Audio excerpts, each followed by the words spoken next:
Nous passons maintenant en réplique du Bénin. L'ancien président Nicéphore Soglo a réclamé vendredi le gel des réformes électorales au Bénin pour permettre à l'opposition de participer aux législatives du 28 avril. Toutes ces listes ayant été disqualifiées par la commission électorale, la réforme du système partisan du code électoral doit être gelée et discuté dans un climat apaisé et consensuel après ces élections, a déclaré lors d'une conférence de presse M. Nicéphore Soglo, dénonçant l'adoption récente de lois liberticides. La Commission électorale nationale autonome a annoncé mardi que seuls 2 partis membres de la mouvance présidentielle avaient rempli les conditions requises par la nouvelle loi pour pouvoir présenter des listes aux législatives, excluant de facto toute l'opposition béninoise. Alors, Jean-Luc Assiakole, ce qui se passe au Bénin, qu'est-ce que ça vous inspire? Non, écoutez, je crois que M. Talon est en train de faire reculer cette démocratie. Mais il faut aussi le comprendre, parce que c'est quelqu'un qui est arrivé au pouvoir avec l'appui de plusieurs partis politiques qui aujourd'hui ne se retrouvent plus avec lui, qui pratiquement lui ont tourné le dos. Et donc, le monsieur, il pense que si aujourd'hui on organise des élections, il lui serait très difficile de conquérir l'Assemblée nationale. Il les a écartés ou bien ils lui ont... Bon, ok, il les a écartés. D'accord, il les a écartés. Et donc, il se dit, si on organise aujourd'hui ces élections-là, forcément qu'il ne va pas les gagner. Et donc, il ne pourra pas contrôler l'Assemblée nationale. Il ne pourra pas contrôler les institutions et autres. Et donc, qu'est-ce qu'il faut faire? Il faut trouver un mécanisme pour pouvoir écarter les partis politiques, aller aux élections, gagner ces élections-là, avoir peut-être la majorité et peut-être après, pour une autre élection, les laisser maintenant revenir. Et ça lui permettra, lorsqu'il aura cette majorité-là à l'Assemblée nationale, de régner, de gouverner le pays en toute tranquillité. Donc, moi, je pense que c'est une stratégie politique pour M. Patrice Talon. Mais là où le bas blesse, c'est que ça fragilise la démocratie béninoise. Aujourd'hui, on ne peut pas, dans un pays démocratique, organiser des élections et empêcher l'opposition de participer à ces élections-là. Parce qu'en réalité, il est en train de les empêcher de participer à ces élections. Quand vous voyez ce qu'il est en train de proposer comme réforme, ça ne tient pas la route. Et donc, je crois qu'il faut que M. Patrice Talon revoie sa copie. Comme le dit Nicéphore Soglo et autres, il faudrait qu'il revoie sa copie, qu'il revoie ces réformes-là. D'abord, qu'il y ait un cadre de discussion, qu'il puisse peut-être argumenter, expliquer mieux ce qu'il veut faire et peut-être donner un temps à ces partis-là de pouvoir d'être dans les normes, respectant ce qu'il veut imposer comme réforme.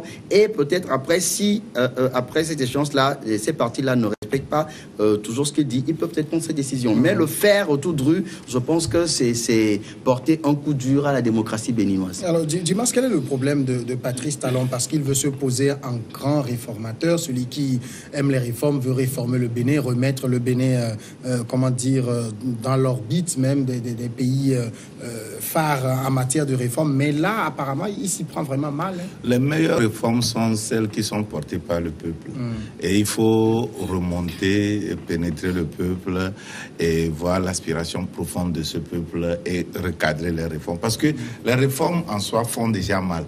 Quand on veut réformer quelque chose, c'est dans la douleur. Et donc, quand on le fait encore de façon aussi impopulaire que ce que Talon est en train de faire, je pense que il peut penser, il peut croire à une stabilité, mais ça peut l'emporter.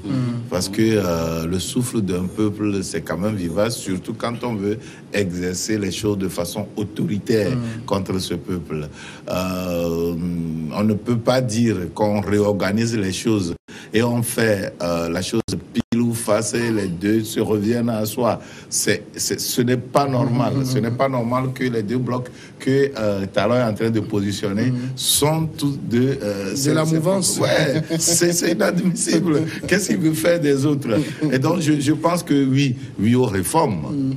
Oui aux réformes, mais pas pour pouvoir écarter les autres. Ce qu'il est en train de faire, c'est carrément un déni de la démocratie. C'est inadmissible. Je pense que le Bénin fait partie des pays qu'on cite en référence en matière démocratique, et je ne pense pas que le Bénin mérite ce que Talon est en train de faire actuellement. Alors, Chris, est-ce que vous comprenez quand même l'envie de réforme de Talon, surtout du code électoral et de la charte des partis? Je précise que c'est ce code électoral. S'il était si mauvais, ça ne lui aurait pas permis de gagner au pouvoir. C'est clair. Oui, mais il faut dire quand même que lorsque il venait au pouvoir, il avait fait des réformes, je crois, une idée essentielle de sa campagne, parce qu'il vient pour réformer le Bénin, et qu'il a même accusé ses prédécesseurs de n'avoir pas pu prendre des réformes qui modernisent la gouvernance, la politique, etc. Et puis les finances, etc. Oui, maintenant puis, peut-être les réformes économiques, tout ça, oui, d'accord, mais quand il touche au soubassement de la démocratie, à savoir réforme électorale qui est 4. Je rappelle que pour être candidat aux législatives du Bénin, il faut faire partie comment dire, être porté par un groupe et payer 249 millions contre 8 millions par le passé de caution. C'est de la... Je crois que c'est... Je crois que la chose est de la mode en Afrique maintenant. Lorsque les gens font par exemple un premier mandat, et comme ils ne peuvent pas faire plus que 2 mandats, ils voudraient au moins se rassurer pour le second mandat. Et donc ils font tout. C'est un peu ce qui s'était passé au Sénégal. Comparaison n'est pas raison, mais j'ai constaté quand même en observant la vie politique dans différents États du continent que maintenant, pour ceux qui veulent être démocratiques, veulent être présentés comme un président qui respecte la démocratie, ils veulent bien être démocratiques, mais ils veulent faire au moins les 2 mandats. Les 2 mandats. Faire un mandat et partir, c'est comme une honte. C'est un échec. Ils veulent à tout prix faire un second mandat à défaut de pouvoir en faire 3. Vous regardez un peu ce qui se passe en Guinée-Conakry avec le professeur Alpha Condé. Qu'on pensait qu'il a fait un mandat, il aurait pu se contenter d'un second mandat. Il a fait, et puis maintenant un 3e mandat, il se dit pourquoi pas. Mais alors, en tant que démocrate, il faut jouer avec la légalité, la Constitution, pour paraître, tout en abusant de la volonté du peuple, au moins se présenter comme un légaliste. Et c'est ce que Talon est en train de faire aussi chez lui.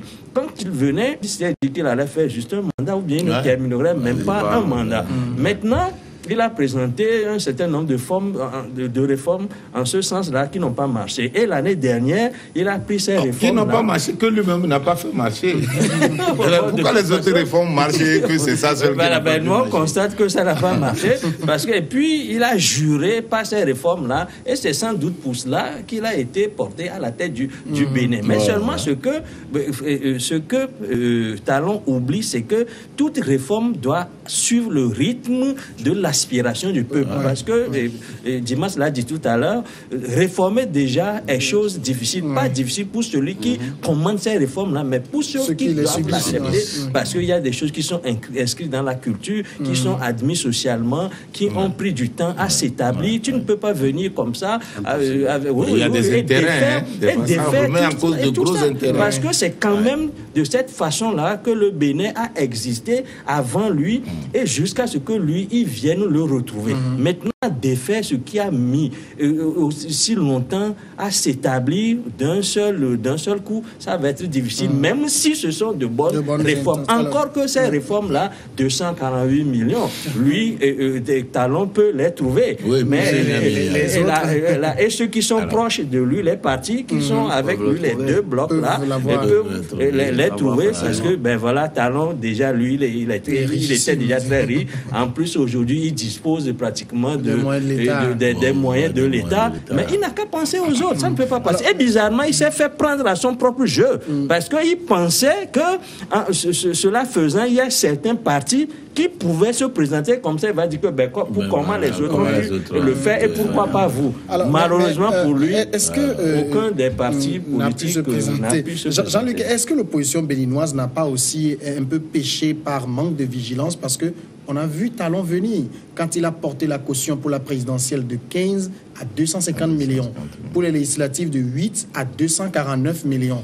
Quand il a introduit ce qu'ils appellent le certificat de conformité, que aucun parti aujourd'hui n'a pu réussir, on aurait pu l'arrêter dès le début quand il a commencé, mais ils sont tous tués et se retrouvent au carrefour et difficile de choisir un chemin. Vous savez, M. Patrice Talon, c'est un businessman, il est très futé.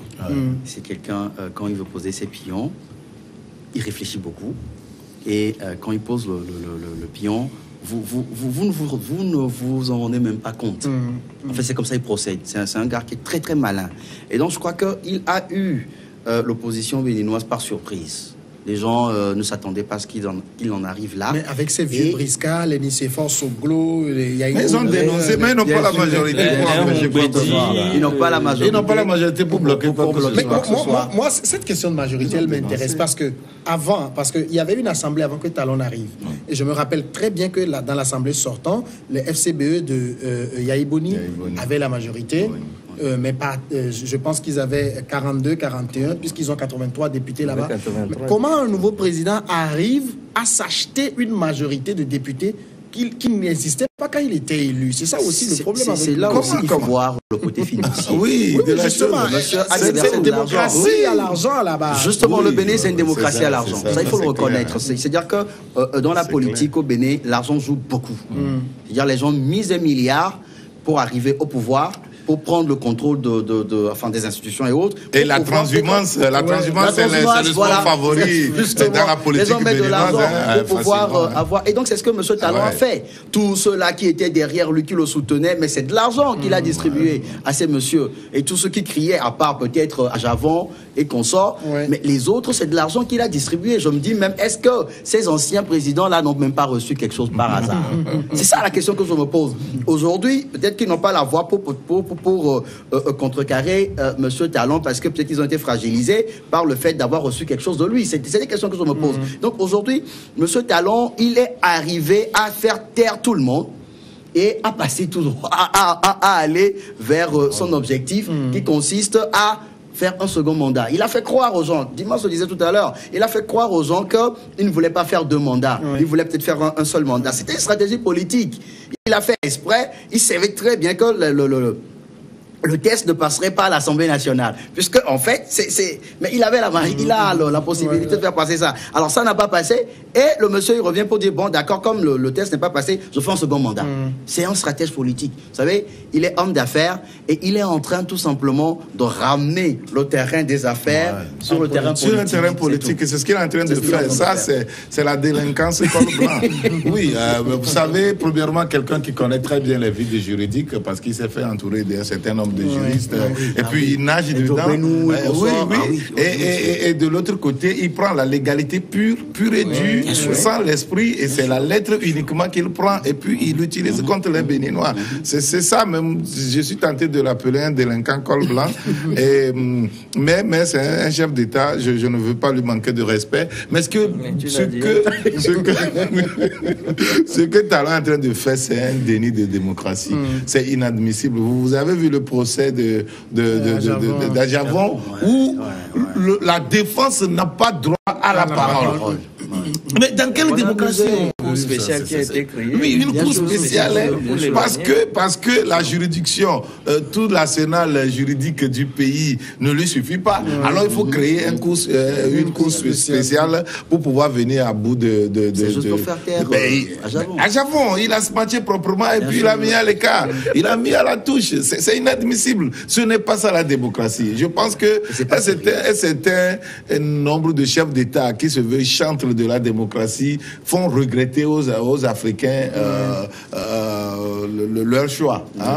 Et ce n'est pas bien. Non, mais c'est que la question que tu as posée vaut la peine d'être posée. Hein, que où étaient-ils, où ces opposants-là étaient quand on prenait ces lois-là? Parce qu'il faut quand même se dire que c'est l'Assemblée nationale. Ces lois-là sont passées par l'Assemblée nationale et ont été adoptées. Donc, quelque part, Talon est légaliste. Il ne respecte que ce que les textes disposent, ce dont les textes disposent. Mais alors, ce que je voudrais ajouter, c'est que il faut que et la classe politique, les opposants en particulier, je parle du Bénin, soient un peu plus futés que ça. Je crois que Chacun l'a dit. Lorsque vous jouez pour gagner de l'argent et que un peu plus loin, vous vous faites rattraper par les tests que vous-même vous avez adaptés, que vous avez acceptés. Entre-temps, il faut assumer tout simplement. Sinon, lorsqu'on dit par exemple qu'il faut payer 249 millions, 250 millions, et il s'est trouvé des gens, des députés pour voter cette loi, pour ensuite demander aujourd'hui que ces lois-là soient rappelées, qu'on revoie le code électoral et qu'on retourne à l'Assemblée. Je crois que les mêmes qui ont voté, alors que vous posez une question essentielle, que le Talon n'avait pas la majorité. Il a pu faire passer quand même cette loi-là qui fait aujourd'hui, qui obstacle à l'essentiel, après que tous ces opposants-là de se présenter. Et il se dit, maintenant, il faut reculer. Et là encore, c'est Talon qui a le beau rôle, parce que il s'est dit que, ben voilà, on ne va pas aller comme ça, et ok, je vais vous offrir une faveur. En plus, c'est que, ben voilà, le Bénin est une vieille démocratie, on va refaire les choses, il faut repasser encore par l'Assemblée, etc. Je lui dis que c'est toujours lui qui est aux manettes. Et ce qui est souhaitable, c'est que les contradicteurs de Talon soient des gens à la mesure du défi qui leur est opposé. Il ne faut pas qu'ils choisissent le parti de l'argent contre le parti du peuple. On va marquer maintenant la pause et on revient après pour parler du Togo.